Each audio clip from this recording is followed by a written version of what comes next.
Hello, welcome to Tiny Bench. I hope you're doing well wherever you are in the world.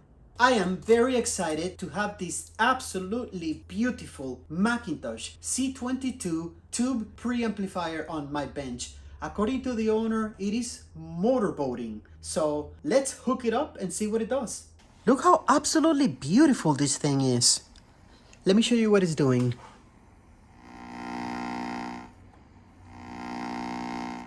Sounds like a scooter. So please let me know in the comments what you think can cause this, and let's see if you can guess it before you see how I fix it. I noticed that the left channel was not working. I wiggled the tubes and the noise went away and the left channel started working, but at a much lower volume. So this might be a bad tube, or perhaps dirty tube sockets, or perhaps a bad solder joint on the back of the tube sockets, but it may be related to the tubes. In addition, to be determined when we open the unit to see if it has been serviced or not. So at this point, I don't know if the capacitors inside are still original, and if so, we would have to replace them. So the unit may be in need of restoration.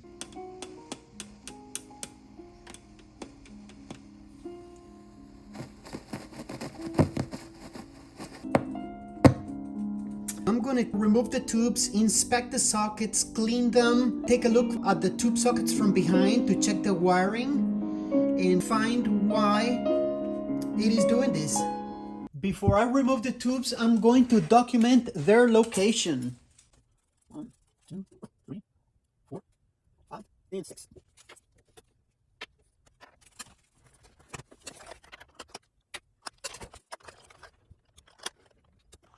Okay guys, I'm gonna test them on the tube tester. Look what an interesting tube. Made in Yugoslavia.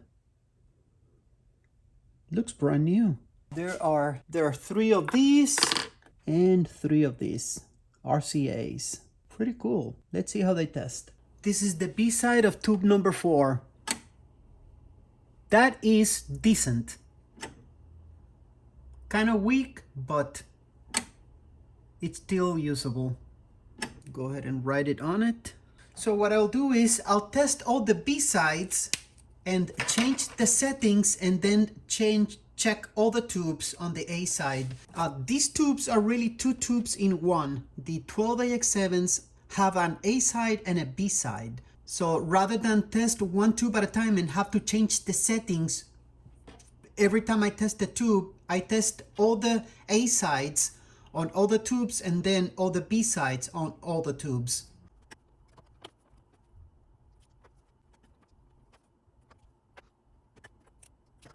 12.6, 67, 67, 35, 35, 666, 1245, 6, 6, 6, 1, 2, 4, 5, 1, 6, 1, 1, 1, 1, 6, 1, 1, 1, 1, 1, 6, 1, 1, 1, 1, 1 and 4, 1 and 4, 6. Okay, now I put it in and wait about 1 minute. That one flashed when I put it in.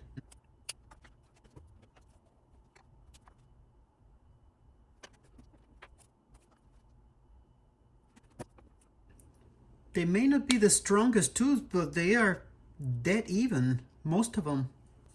Interesting. Some of the new tubes that I purchased can test all the way up to 120. So these tubes are okay. I'll go ahead and start cleaning the tube sockets. These tube sockets don't look as bad as I thought they would. This is tube socket number 5. This is the one that was making that really loud noise, and I was expecting it to look really corroded and tarnished, and the pins to be very loose, the pins sockets, and they are not. They seem to be nice and tight. I am suspecting that the culprit is a problem with the wiring on the inside. Applied some deoxit to the tube sockets. Don't do what I do. Do it by hand because the wire can break inside the socket.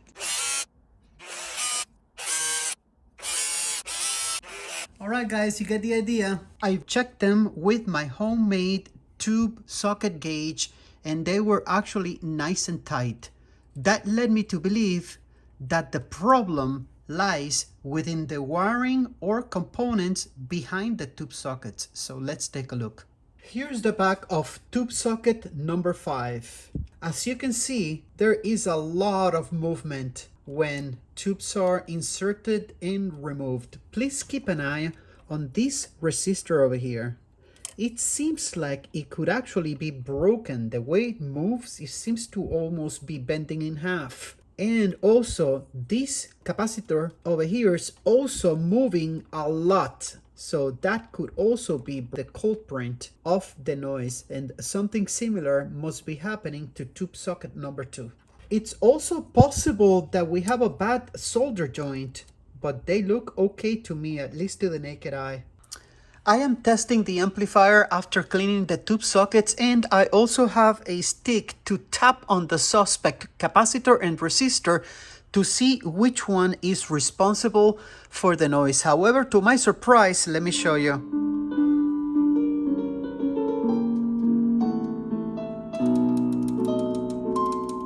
To my surprise, the noise is gone. Look at this. Remember, I couldn't even touch tubes number 5 and tubes number 2? Well, I tell you what, the motor noise is gone and all the issues are actually gone. However, I am still going to replace this capacitor because its legs have been bent way too many times, and I am afraid its structural integrity has been compromised. So to my surprise, the problem was solved after cleaning the tube sockets. We still have an issue with the left channel not working or being barely audible. So what I am going to do next is I am going to start tracing or following the signal along its path to see where it drops off. There are 3 methods that I can use: an oscilloscope, an audio signal tracer, or in some cases I can get away with just using the multimeter. So I am going to get started with a multimeter and then move to one of the other methods if necessary. There is a 1 kilohertz signal going into the amplifier with a voltage of 375 millivolts. I am just going to go ahead and start following it along its way. This is the right channel. There you can see the signal right there. It's 373 millivolts. Now let's see the left channel. And right off the bat, how is this possible? This can't be that easy. What? Okay, the signal is not even getting to first base. Is this the issue? Just a bad contact. Okay, that was too easy. I am going to clean 2 of the RCA inputs. I take a Q-tip and I remove most of the cotton, but not all of it. Just put a drop of the oxide on it and go ahead and insert it in. This is just a quick clean for testing. With these tweezers, I am also going to adjust it a little bit because it seems like it has become a little bit loose. So just a little bit like that, not too much. They should now be nice and tight. I was referring to the contacts inside the RCA jacks. After cleaning and adjusting the RCA input jacks, the left channel is still barely audible. And guys, just that easy. The problem is obviously a dirty output level trim pot. Now the left and the right channels are equally loud. I am going to go ahead and clean all the trim pots in the amplifier.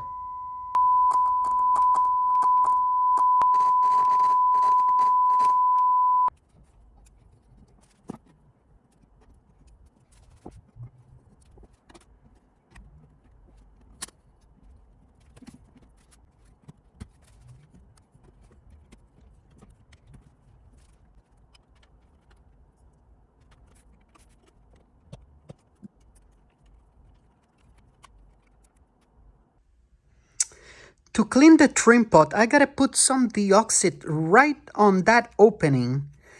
Look, you can see the mechanism moving inside. So that is where you put the deoxit.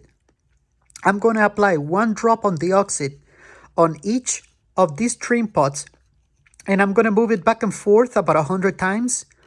And then tomorrow, I repeat the process. So now that you know how I clean the trim pots, don't forget that you have to repeat the process the next day. In hard to reach places, I use a little straw as a carrier to take the deoxit down to where I want it. You can always use a spray, I just don't like spray. This stuff is very toxic, I don't want it in the air. Okay, you get the idea. To clean the selector switch, keep in mind that sometimes there is more than one layer. Sometimes it can be 1, 2, 3, 4 layers. And you need to deoxit both sides of each layer. So as you can see, this one has 1, 2, 3, 4. I've got to put deoxit on all 8 places. So make sure if you do this, make sure that you get all 8 surfaces. So basically, I'm going to put the deoxit right in there. The selectors are on one side, but there is a wiper on the back that you need to deoxit as well. The noises are gone, and now the left channel is working and as loud as the right channel. However, the unit has some serious issues. Somebody replaced 2 capacitors and left behind the rest of these 60 years old ticking time bombs. They should all be replaced before they fail and cause serious damage. Here's the other side of the unit. As you can see, some more of these ticking time bomb capacitors have been left behind and should be replaced before they fail and cause damage. Also, there are 3 multi-can electrolytic capacitors that need to be replaced. Apparently, this one already failed and someone added 3 capacitors in parallel with the old ones and left the old capacitors behind, which is an absolute horrible idea. The old capacitors were left connected to the circuit, which causes an increase in capacitance and also leaves behind the equivalent series resistance of the old capacitors. The combination of the increased capacitance and equivalent series resistance causes stress to the power transformer. It causes a high inrush current when turned on and also causes higher current draw during normal operation. This stresses the power transformer, which, as you can imagine, may be impossible to replace if damaged. I am listening to the unit, all the noise is gone, all the controls are now nice and quiet, no scratchy potentiometers.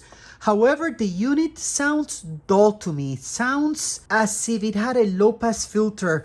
Those yellow capacitors that have been replaced, they're supposed to be 0.47 microfarads, and they are actually 1 microfarads. If the coupling capacitors are too large, it can have a low-pass filter effect on the sound.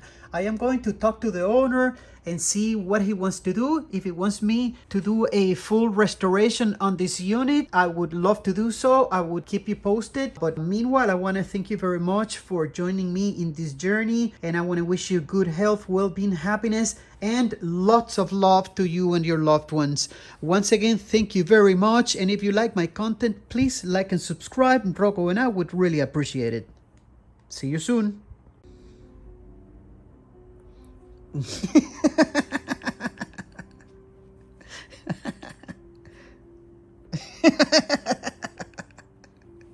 You don't want me to stop? You don't want me to stop? You're funny.